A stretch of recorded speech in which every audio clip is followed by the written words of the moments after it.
ner mala ken yam biaga malka Nuer online TV channel te kon keller mi jidit mi bi kon link keller te jidiene te pay brech ken yam kentin bana link jan gwaseme bana racha ke kwiwut kaman chal Pope Francis men chi pay liu Pope Francis a kwar dung Catholic ban racha kwida lere wode man bana nyoko mo kwen kona bana rach ka kwi kwaran kev akobo man chawoja Dr. Gaiko la honorable Puok Nyang Tu diek bana mandana shalat ka dobe dana shalat jeon wo chajo wo bana rach kwida lere diodien bana rach ka kwiwut ka mashal ka mai General Paul Nang shalat wo jene cha chop re wich ka Nasser bana mandana le roda bana ka kuleling kan kono were ler kana me mi jira majidit kan war online TV channel no ga jen wo jen der subscribe ka deri notification bell der jetwan ko mite ga ler mi brech da sho mala sho begeji bana jo me bana jo kwen ka ta dana cha jen ka je so ka jo to gorliang ki ka rwan to gorliang ka jen gwasame men yama bana writing ba ra ka kuyut commercial ka me e Paul Nang jen la Gerald Paul Nang wude me baye nyo turade wude me jen wude danan tu ganware wude me e ramadan en na ganware niga gwade dan e cha general majur me cha janektin jaraman nyam e dan e lado banware ba kanak jen ramadan en tede nyi pinde men cha kwanya kirma yadit jarame jakre nyalle te nako kon ajara medane jagre nyal Uganda ko banabe bokaje rewi Nasser gwade dana cha ko negne to ngwana long god men dit te ladit woni men me chiro de la re wich Nasser so wude me chale Paul Nang Gerald Paul Nang ajaram kela dan en rior kon menakon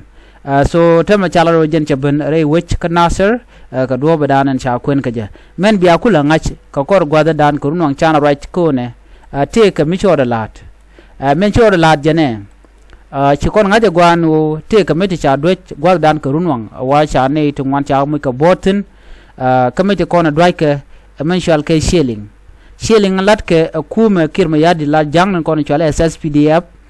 panke ne kan kontin cha miti dit cha ga dwech kan ka gwada wure ka Nasser no are ka Nasser chikana dwech miti ngwan long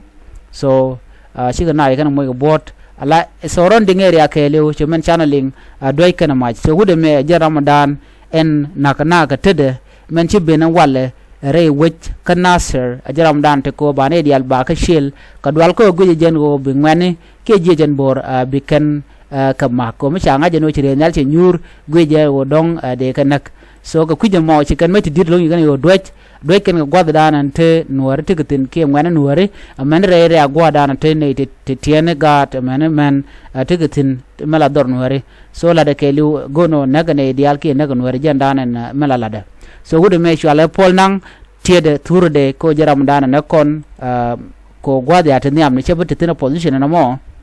no en gweje dong dume chuba ga ngaje no je chubure wuje mo kadi je jembo te ka lwang de je nyoka mitwar je pinbo jejen bor ko jen chen Nuer ngwan che kana ga long men wala chena che kana ka bende re wich ka Nasser jen jele kel dio je men ko chora le dio jele kel barama chala te me go che ben jen wude me chala Paul Nang ne so bi chu ngaje no wude me ajaram dana nek doran ko ne ko la Nuer ajaram dana te ketit ko ba ko ndial ba ko nek so e wud jenga mi chiro da yalla kan wo ba Nuer ba kanak wude me chale Paul Nang so ajale ran nyam gor no bi halinga ne me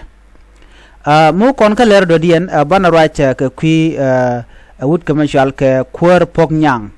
so Puok Nyang men bi ngai ka kwi de okay Puok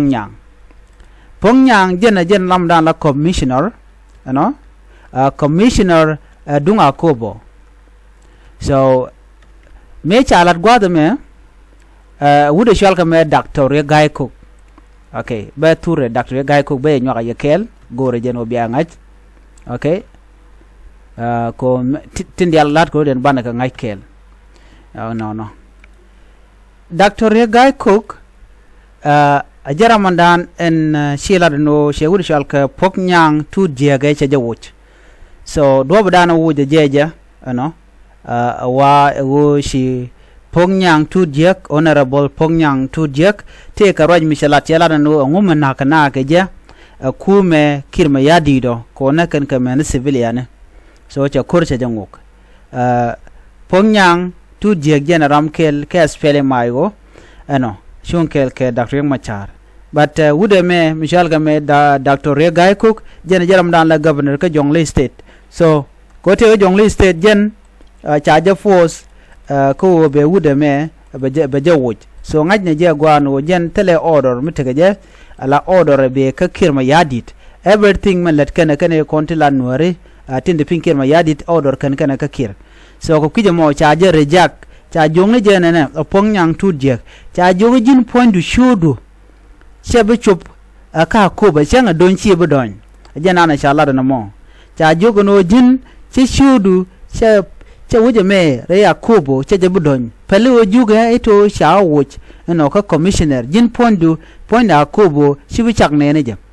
che roje mo che je kwene no wude me Dr. Riek Cook kan yos ka ko bikan wari bikan ka cheng ajan dan yos ka keje na mo me biar din ngaja gwa ko kan yos ka ndo dan yos ka keje wo kan bikan wari bikan ka torture so ko la jen wo jen che honorable Puok Nyang che jogo no jin der ben gwalat ke der la der to lo force karan ko der la der je tuk so na mo che chu backfire okay je backfire cha jong jen wo jin point du changani ngad chi bichak chi bentin an wo je chal ka ko be me la no pele jen wo jin jogo na no chen che wo no widua kano ken ya wo perken bad jin chi chu che ben ka ko bo so bana me bana tour de kel gwada me bana jenen en Puok honorable Puok no honorable Puok jen tour de na mona so aje ramadan chore de aleka ko chaman chalat akume Riek ko cheje look so chela no chen buwa gwada mi ka nyok jin ba chi ben ka kobo so raj mi chuong an cha kwen so raj ma de yen ling manana chalat honorable Puok Nyang Tu chamanana chalat ki ramadan pinkir me yadi cheje rejak no mo midatin man cha kulat gwa se me chala do na Dr. Riek Cook je ramadan kuzna antame kuzen nuari ke jakan ko ba na kos wude chal ga kirma yadi de ko kirma gur je nuar bi ga te kare kam ken karodien so ba chutel drop mi bi nuari bi kan man lade man lat kira ke man jeg lade naga na ka nasir naga na ka mayom naga na ka ko ko chaje bu kulo gor no ba je lade ne ko la nuar so use nuari tin content tin la politician tin te kalwang so je ndana use so ko kuje mo chaje chure jak honorable Puok Nyang Tu no meledi mo sherong ka shema gwa so kuje mo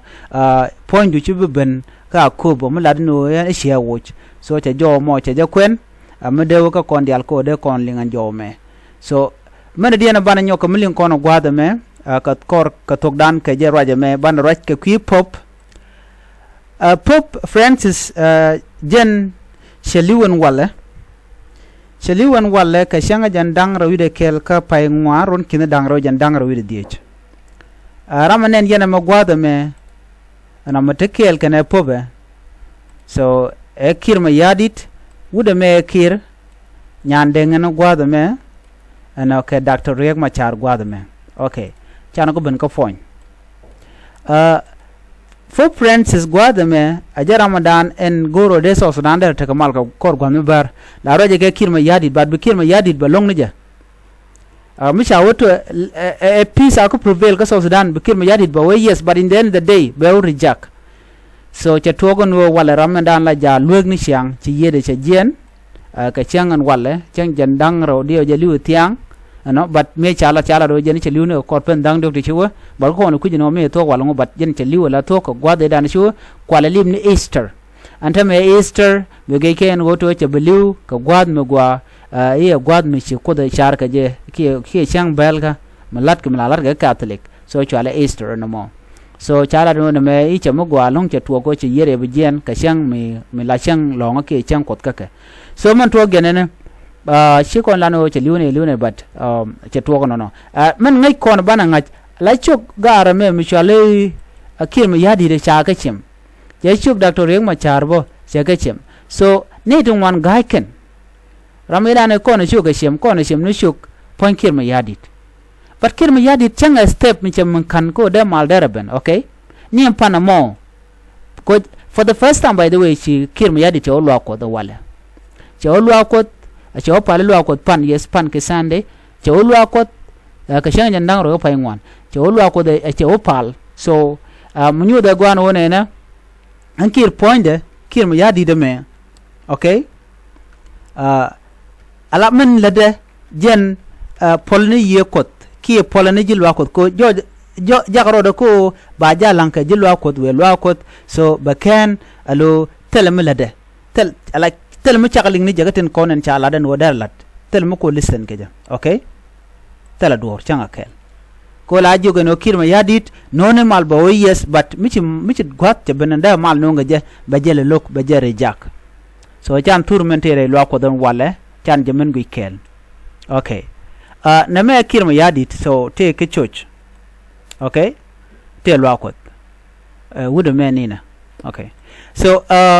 men to ka kirma yadit gwaza me cholo ko wajen mi cholo ko da men chalat la jena like men chalat right now wala jeneto chena gono ba mal be jennu me chalat pan en gor jeno wujba te kamal wajen chenga nyam ko bo lo ko jene che lo ko che je pelne ko gwan mi ko jen la je ya te ka ku pola te gare lo ko nyaw jen la je ya lo ko no jennu no mal wana mo logo je jene mal tel mi chale mal bar ko mi chara ye ben lo ko be brai ko to mal teten so mi chenga je chi mede na pop che liwa so che choro de show up to brai lo ko so na me jen kirma yadit da nang nat naga na pan chenge da ne tere lwa ko be naga na ka wulang naga na ka nasir